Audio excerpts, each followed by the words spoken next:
Bismillah ar-Rahman ar-Rahim.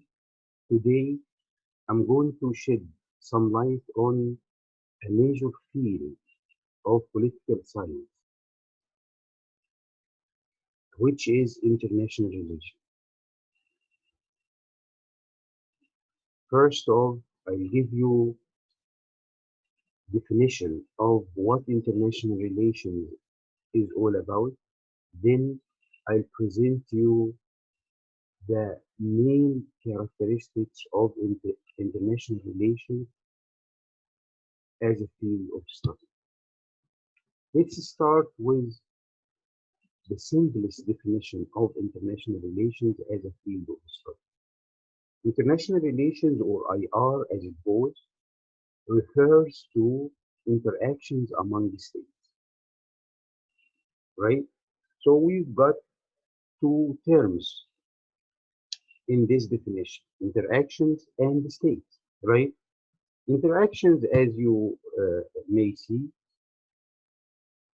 refers to actions and reactions, mutual or reciprocal actions and reactions.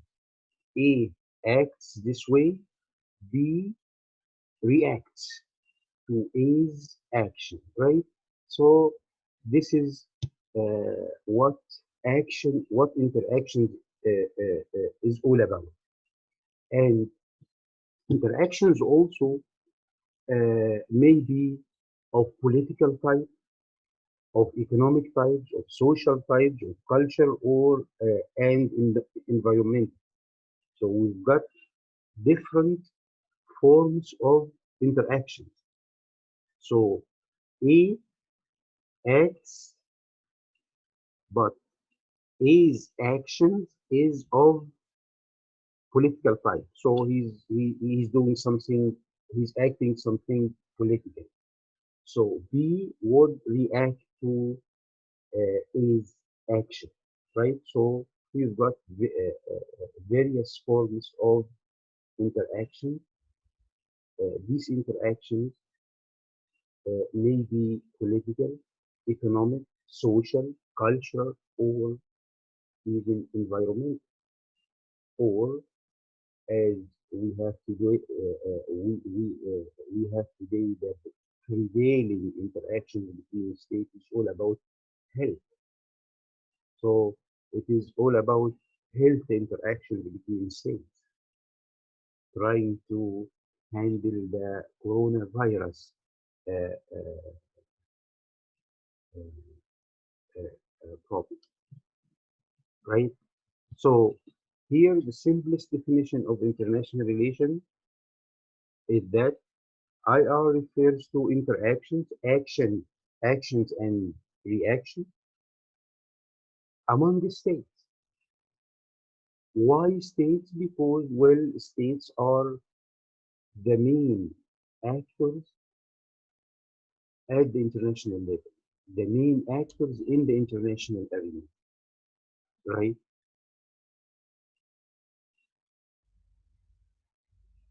But what is the problem with this simple definition of IR? The problem is that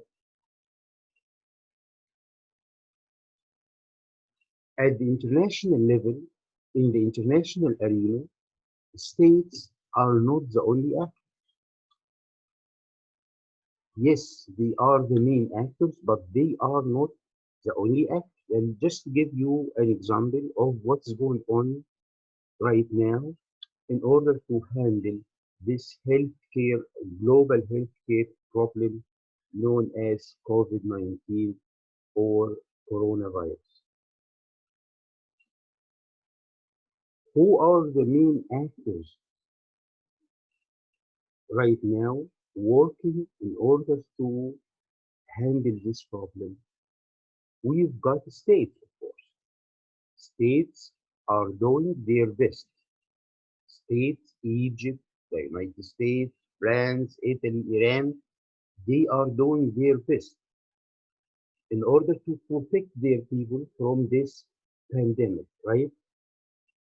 Coronavirus or the spread of coronavirus.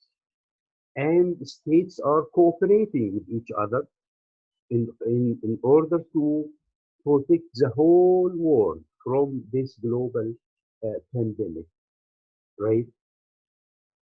But you know what? Over and over again in the headlines, we uh, we come to know something about the World Health Organization. The World Health Organization is an international organization affiliated to the United Nations, and now it is a main actor in this crisis. Every state, all states around the world would refer to the instructions issued by the World Health Organization. And most states are cooperating with the World Health Organization right now. But the World Health Organization is not a state. It is an international organization. We will study international actors later, or types of international actors, and I'll give you a definition of what international organization is all about and everything. But the point here is that states are not the only actors working at the international level.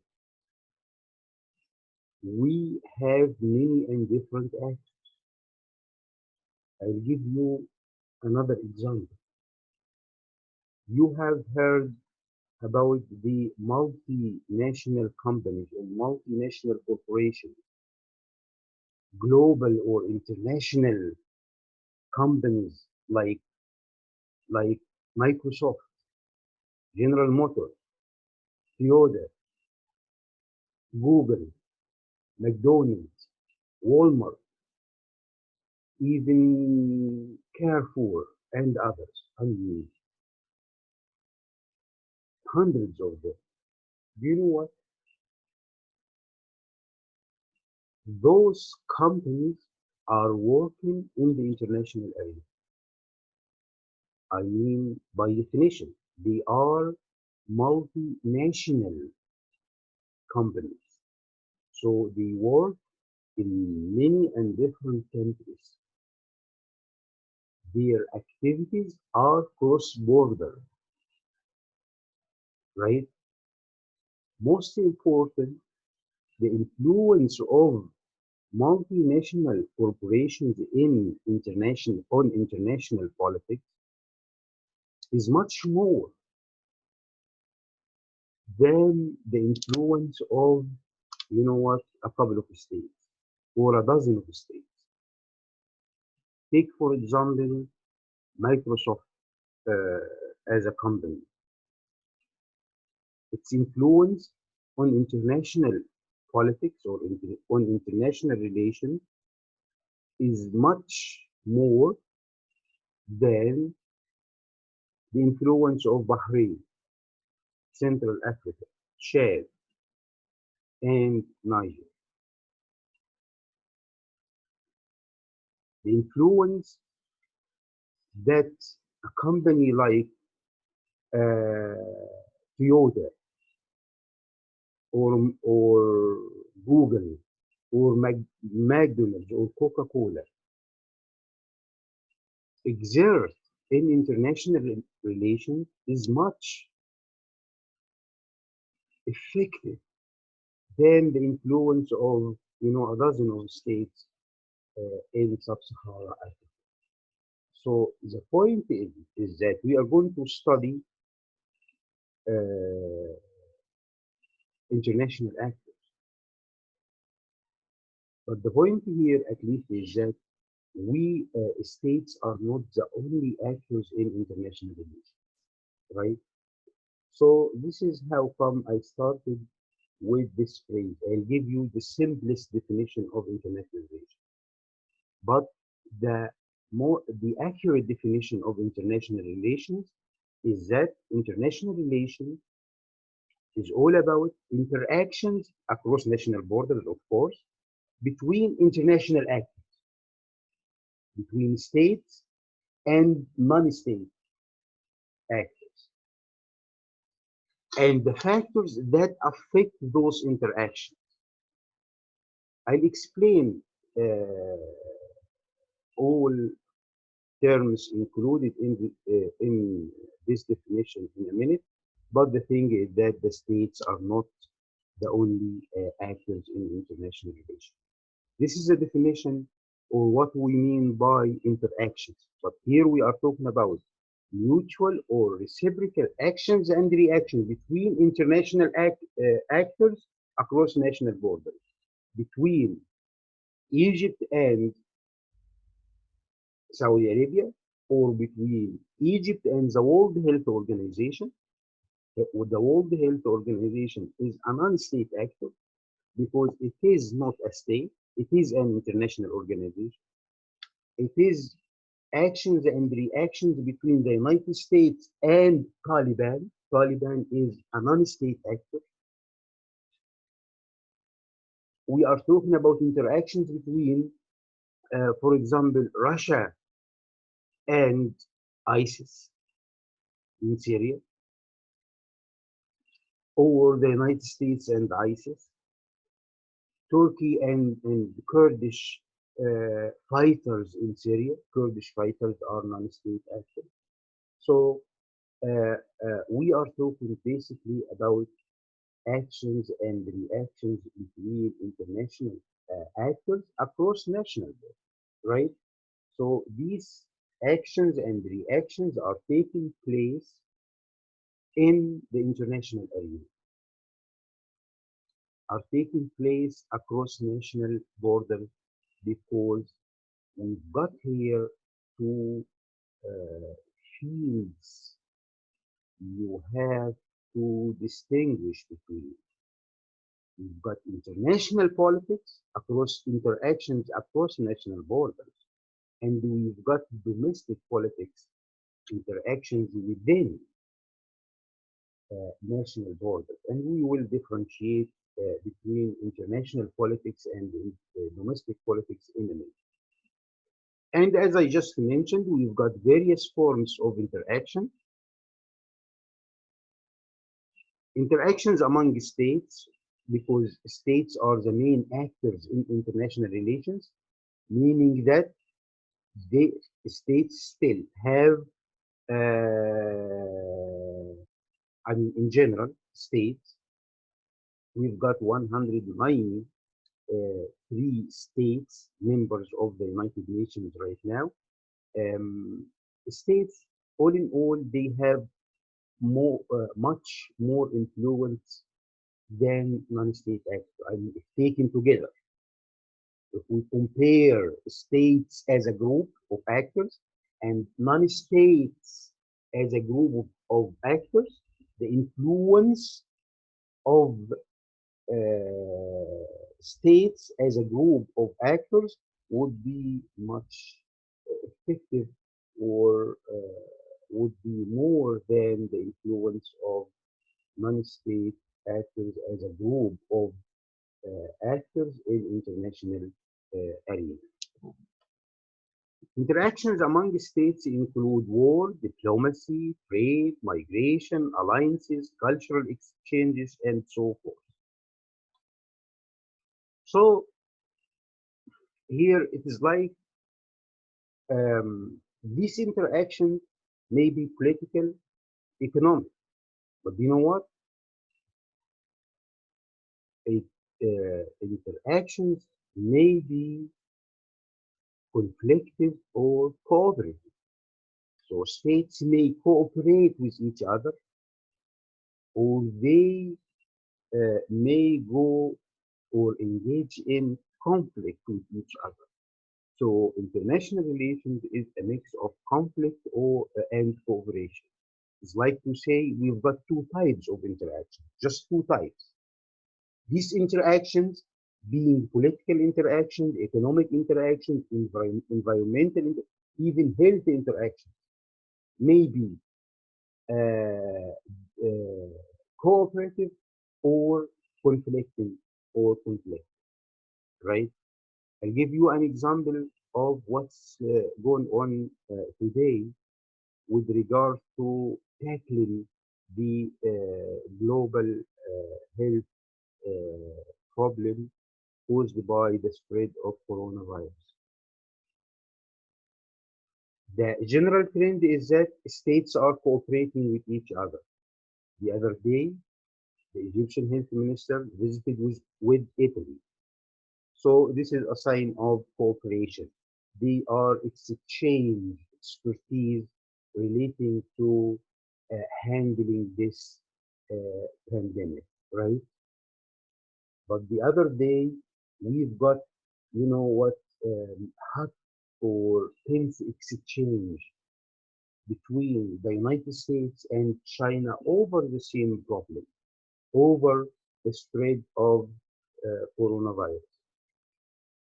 It started in China when some Chinese officials, claimed that the United States may be behind the spread of coronavirus in China.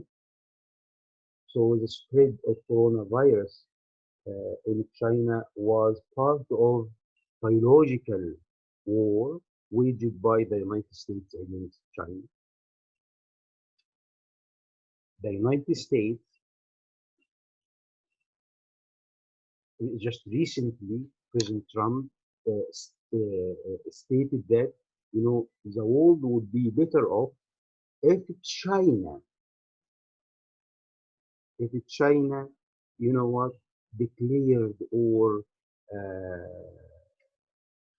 or tackled the problem in the beginning or from the beginning, right? So this is some sort of tense interaction. So conflicting interactions between China and the United States over the global health problem caused by the spread of coronavirus. All right. So international relation is about international politics, the decisions of governments and other international actors concerning their actions toward other governments or other actors. However, as I just mentioned, we've got distinctions and at the same time overlap between international politics and domestic politics, and we are going to explain this in a minute. So the second element in the definition of IR, we are talking about mutual and reciprocal interactions among who? Among international actors. So we have to define what international actor means, right? International actors refer to any unit, any entity, or even any person that has the ability to shape or influence the course of world policy.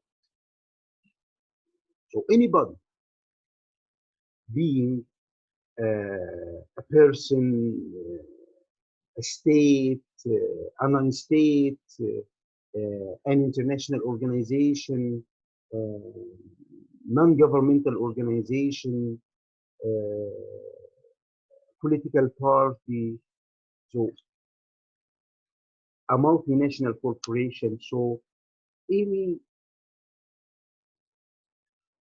unit, anybody has the ability to influence the course of international relations, we call we call it an international act.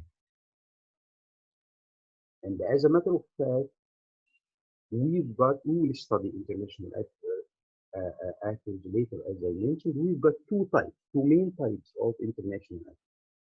International actors are either states or non-states. But non-states are, members, and they are numerous, and uh, uh, uh, uh, they are increasing in numbers. So the number of international actors are numerous. They are proliferated. They are on the increase.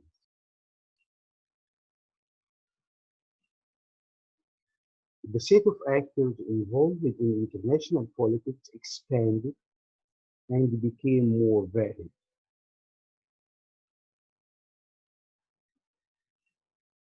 We will study this topic later. So now we're done with the definition of international relations as, you know, a field of study within political science concerns reciprocal or mutual actions and reactions among international uh, actors, right? So uh, let's study now the main characteristics of international relations as a field of study. The first characteristic of international relations is that we are going to study here the international interaction. That what that means? It means that you have to describe international interactions between states or between states and non-states. You have to analyze these interactions. You have to explain why state A acted this way and why state B reacted that way. So why the United States, for example, took the decision to invade Iraq in 2003, and why France or why the United Nations refused to authorize or to give the United States authorization to use force against Iraq in 2003. And maybe you would have to predict international interactions or not.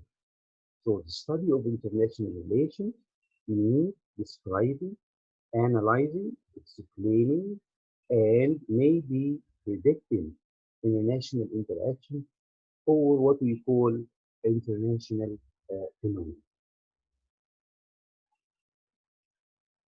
How to explain these phenomena, international phenomena? Do you know what? It is not an easy task. It's difficult. Why? Because we have various, many and different factors that could affect international relations and that could be used to explain international phenomena. I'll give you an example or the same example. Why the United States decided to invade Iraq in 2003. In order to explain this action by the United States in 2003, you know what? You may have like teams of facts. For one thing, the United States claimed that Iraq possessed, stockpiles, aquam, of weapons of mass destruction and especially nuclear and biological weapons.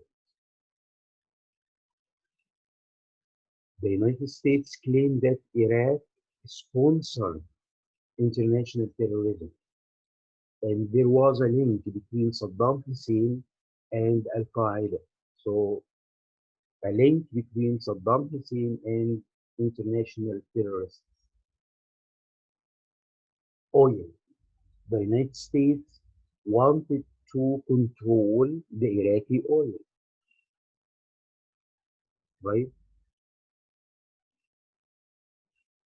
The United States took the decision because it knew for sure that nobody could prevent the Americans from invading Iraq in 2003. I just mentioned the United Nations refused to give an authorization to the United States to use force against Iraq in 2006, but the United States went ahead invading Iraq. And you know what? President George W. Bush uh, claimed that Saddam Hussein tried to kill his dad. I mean, there was an assassination attempt against uh, George Bush Sr. in Kuwait in 1993, and the United States charged or put the responsibility on Saddam Hussein. So it was like that George W. Bush wanted to invade Iraq to take revenge, right? So this is personal. So, and I can go on and on in explaining why the United States went to war against Iraq in 2008. So many factors.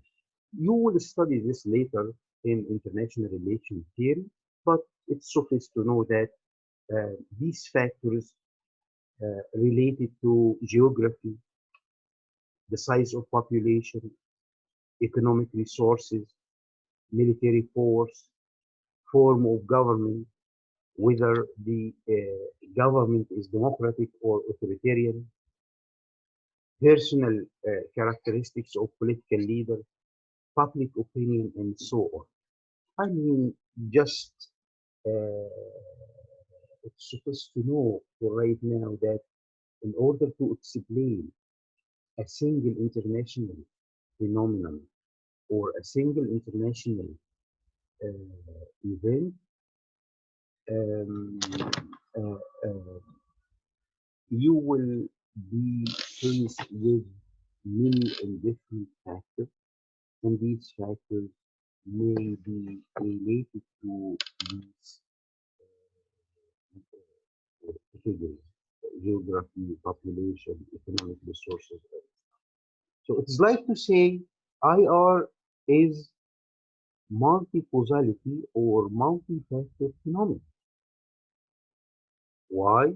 Because always we have many and different factors, many and different causes could explain international relations or international uh, phenomenon.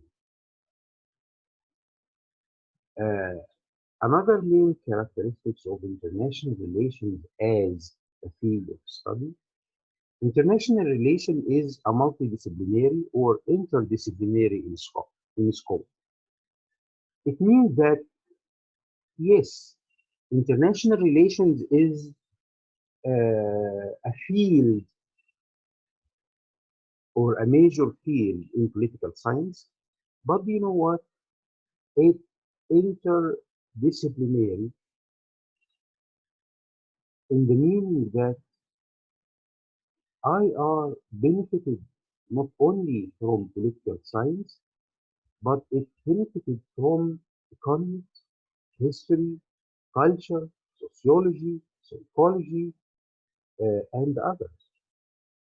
It is a large subject of study that overlaps several other fields. So, put it this way, international relations in some universities is considered as a field of political science. So within political science department, like in our faculty, students study international relations, right? So it is a field or a subfield of political science. But in other universities, international relation is an independent field of study. So you will have departments called international relations department. Why? Because actually it is much wider in scope than uh, being a subfield of political science. Yes, international relations study political interactions between states. Yes, it benefited from political science, but also benefited from economics, history, culture, and others. Because I mean, we may talk about international economic relations, or what are the social factors that affect, for example, the relationship between Egypt and Sudan.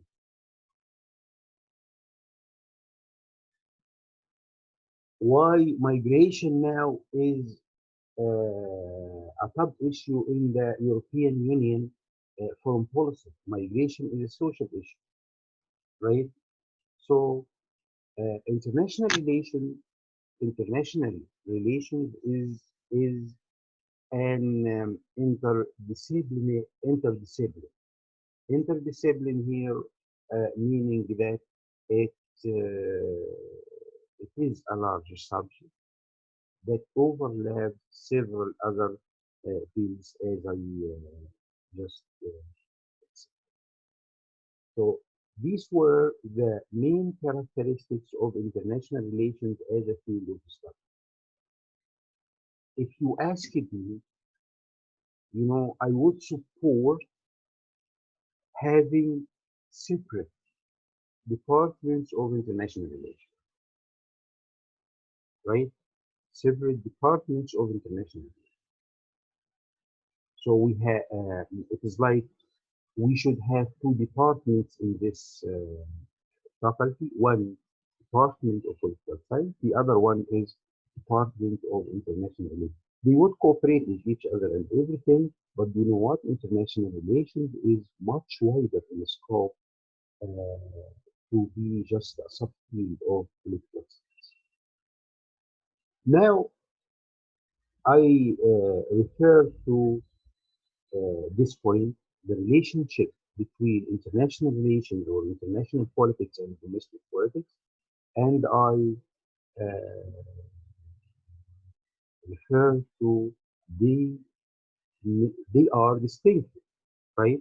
They are different from each other, but at the same time they may overlap. Domestic politics is interactions within states. They don't cross national borders. They stay within the national borders of states. International relations or international politics, we are talking about interactions among the states, right? So, what are the points of difference between international relations and international and domestic politics? First off, what we call international anarchy, the context. The context in which international politics or international relations is run is characterized by anarchy. Anarchy means it doesn't mean chaos.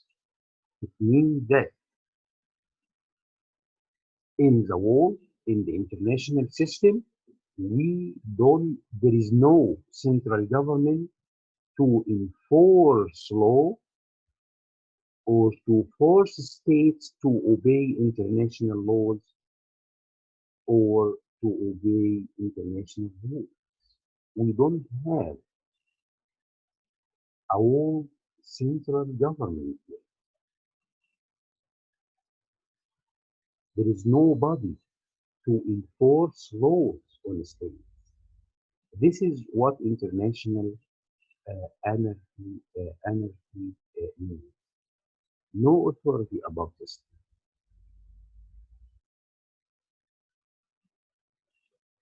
If something wrong happened to you, you can call 122 or 123, right? There is no 122 or 123 in the world to call to ask for help.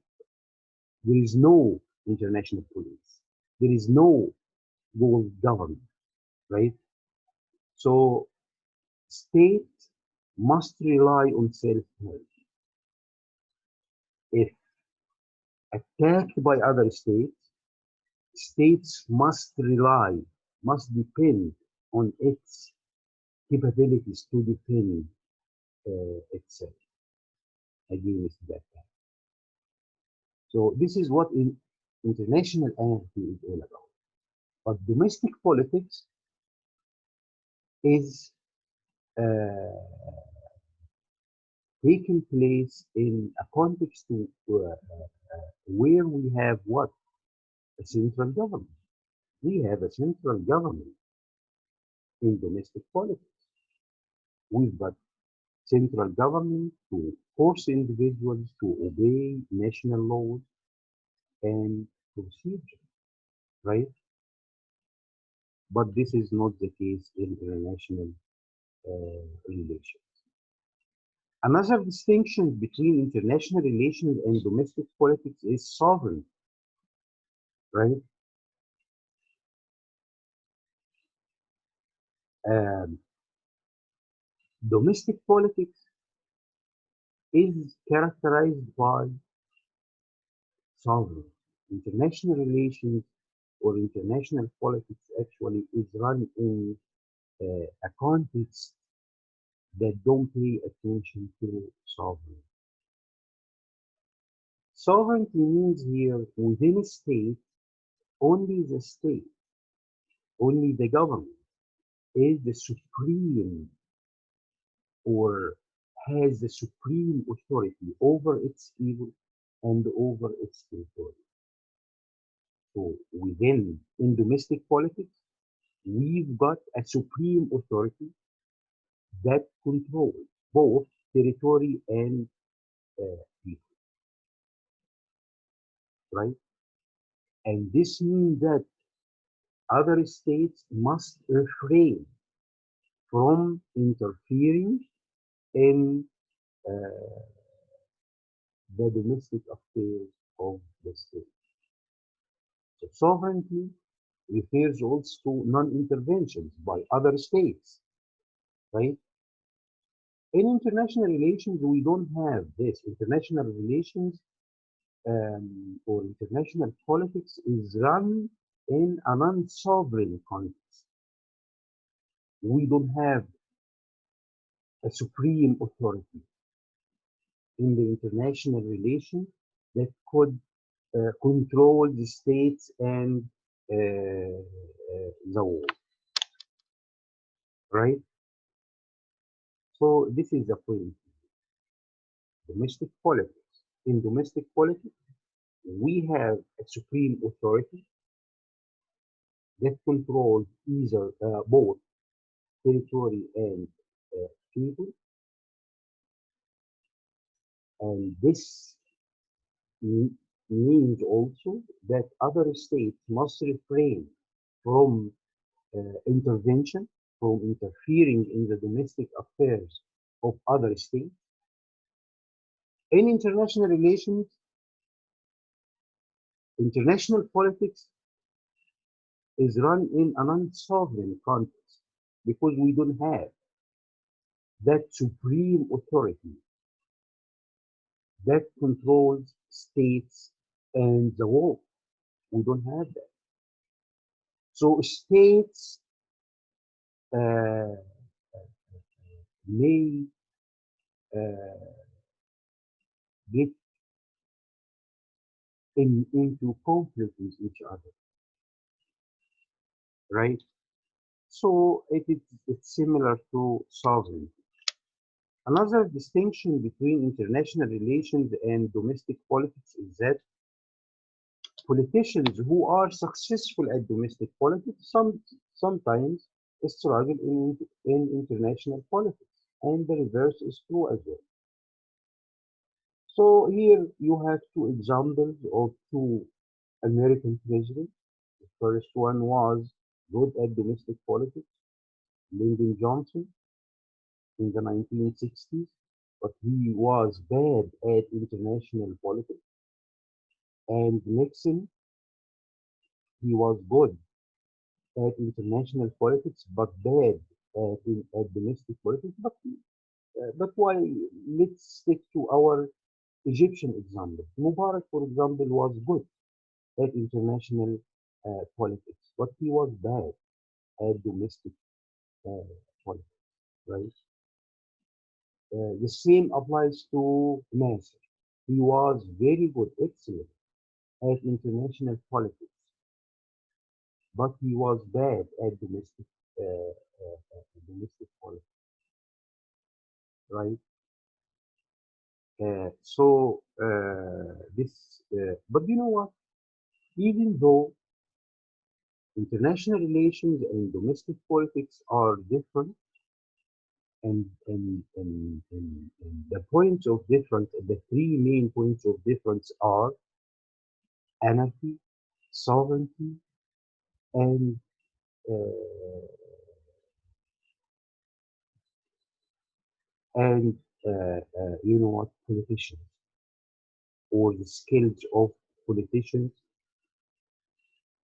that enable them to be good or bad at either one.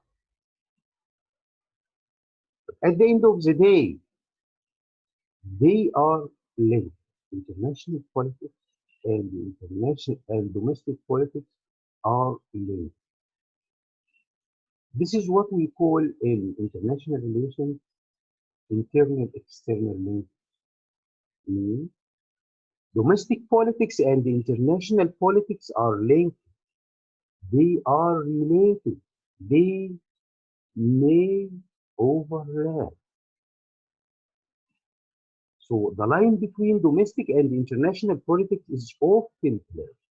Blurred is often diminished. I'll give you an example. Now we've got a global healthcare problem called the spread of coronavirus virus or COVID-19.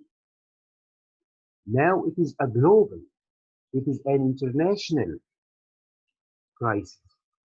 But how it started? It started within the domestic context of China, in uh, a province within China, and then spread all over the world. See how they are related? Domestic context and international context are related together. Another example, how the global financial crisis of 2008 started. It started by the bankruptcy of two commercial banks in the United States. Two commercial banks in the United States, they got bankrupt. I mean, they had bankruptcy at last. So we are talking about what? An event which is taking place in domestic politics in the United or domestic context of the United States. But later on or quickly spread the effects of that event spread over the whole world, and we had a global financial crisis. So domestic factors such as election of a new U.S. president influence, of course, international relations, right? International factors such as the U.S. occupation of Iraq or influence domestic politics in many countries, right? So the fact of the matter is that you cannot separate a domestic policy from its international dimension. So each domestic policy, each domestic policy an has international dimensions and vice versa. Or each international event has its uh, domestic impacts and vice versa.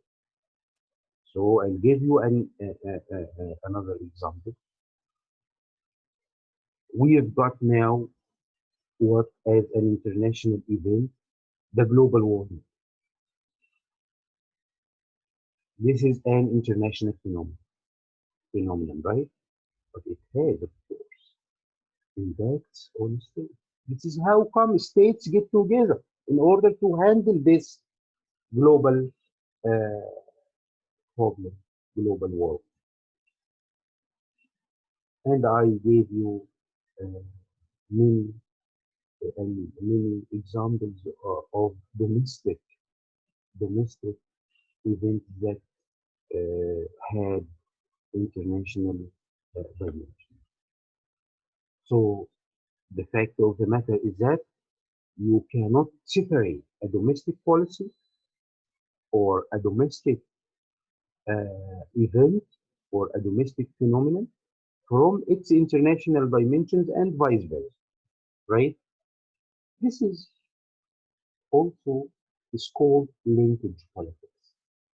And the term linkage politics or the close link between international relations and domestic politics was coined by an international scholar called James Now in 1969.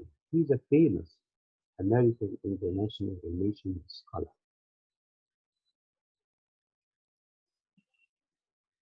His main argument was that politics do not stop at the water's edge, or put it differently, politics do not stop at national borders, meaning that anything that may take place within the state will have some international dimensions or international ramifications or international effects.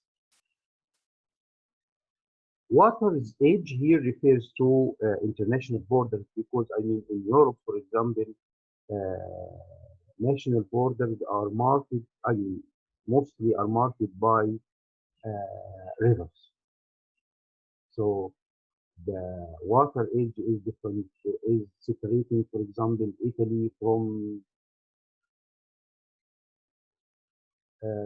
France and or Germany, yes, from France also. So we are talking here about the fact that politics do not stop at national borders. In other words, domestic politics and international politics are linked. So to sum up, we I'll give you some light on a new field of political science, international relations. I define international relations, what international relations is all about, starting by the simplest definition, then the most accurate definition of international relations. Then I explain the elements in this definition, and finally, and then I explain the main characteristics of international relations as a field of study. Finally, I explain the main differences and overlap between international relations and domestic politics. So thank you for your listening.